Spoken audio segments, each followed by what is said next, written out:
दोस्तों, क्या गुप्त दान करता है मुसीबतों से रक्षा? आइए जानते हैं इसके बारे में विस्तार से। दोस्तों, पूर्व जन्म के कर्मों के अनुसार मानव को सुख दुख प्राप्त होता है।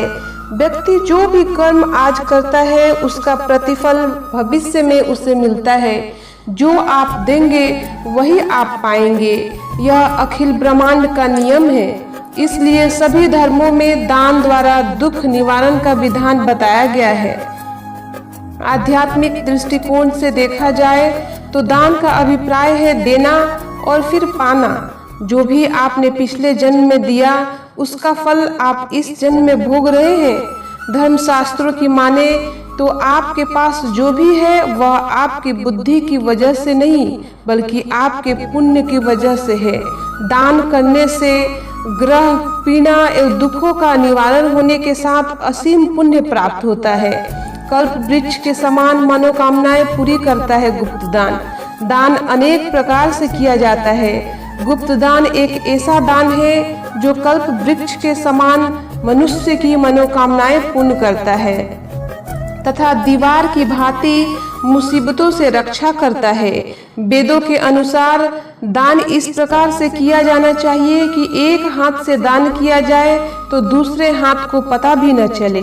इसलिए गुप्त दान शीघ्र प्रभावशाली एवं महत्वपूर्ण माना गया है। गुप्त दान विधान वैदिक मान्यताओं के अनुसार गुप्त दान की मनसा रखने वाला श्रद्धालु किसी भी तीर्थ स्थल से गंगा, यमुना अथवा कोई भी पवित्र नदी के जल में डुबकी लगाते वक्त जल में सिक्के या जेवर डाल देते हैं। स्त्रियां अमावस्या, पूर्णमासी पर्व आदि के समय किसी छोटे से पात्र में रुपए, स्वर्ण, चांदी रखकर नदी में डुबकी लगाते लगाते बालू के नीचे दबा देती है। ये सब गुप्त रूप से करने पर अक्षय पुण्य की प्राप्ति होती है तथा जीवन में आ रही बाधाओं से मुक्ति मिलती है। कुछ लोग चुपचाप मुट्ठी में रखकर कोई भी चीज किसी सुपात्र को देकर आगे बढ़ जाते हैं। वे दान लेने वाले को अपना परिचय नहीं देते, वे कोई संकल्प नहीं पढ़ते। गुप्त दान के विषय में कभी किसी से को कुछ नहीं बताया जाता। शास्त्र अनुसार गुप्त दान इतना गोपनीय है कि पति पत्नी को और पत्नी पति को भी इसके बारे में कोई जानकारी नहीं देते हैं। गुप्त दान बिना किसी कर्म कांड के किया जा सकता है। इस दान के लिए किसी सहायता की जरूरत नहीं होती। श्रद्धालु अकेले ही यह दान करता है। गुप्त दान का महत्व पौराणिक संदर्भ के अनुसार एक व्यक्ति जिसने अपने जीवन काल में बहुत दान पुण्य किया, मृत्युपरांत जब उसकी आत्मा यमराज के दरबार में पहुंची तो यमराज ने उसे नरक जाने की आज्ञा दी।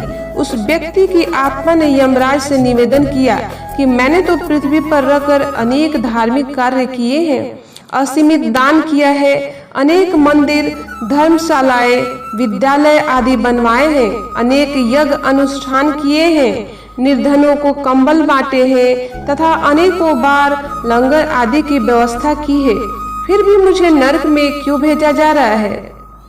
यमराज ने कहा कि तुमने सभी दान पुण्य अपनी प्रसिद्धि के लिए किए हैं। तुमने मंदिर बनवाया और उस पर अपना नाम लिखवाया। इसी प्रकार सभी दान पुण्य तुमने प्रकट रूप से किया।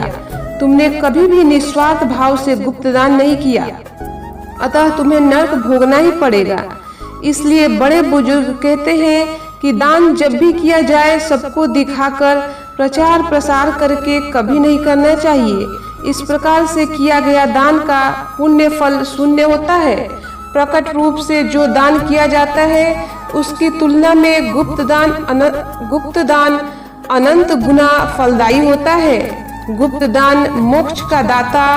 दान से इंद्रिय भोगों के प्रति आसक्ति छूटती है, मन की गतियां खुलती है, जिससे मृत्यु काल में लाभ मिलता है। मृत्यु आए इससे पूर्व सारी गांठें खोलना जरूरी है जो जीवन की आपाधापी के चलते बंध गई है। गुप्त दान अज्ञात सभी दोषों को दूर कर व्यक्ति को मोक्ष प्राप्ति की श्रेणी में अग्रसर करता है। इसलिए गुप्त दान को महादान की श्रेणी में रखा गया है। प्रयागराज आदि तीर्थों में गुप्त दान की ऋषियों ने बहुत प्रशंसा की है। मान्यताओं के अनुसार प्रयागराज में गुप्त दान करने से भगवान वेणी माधव प्रसन्न हो जाते हैं। उनकी कृपा से यह दान अक्षय हो जाता है, जिसका शुभ फल अनवरत मिलता रहता है। दोस्तों, वीडियो अच्छी लगी हो तो प्लीज़ लाइक कीजिए और चैनल को सब्सक्राइब कीजिए। धन्यवाद।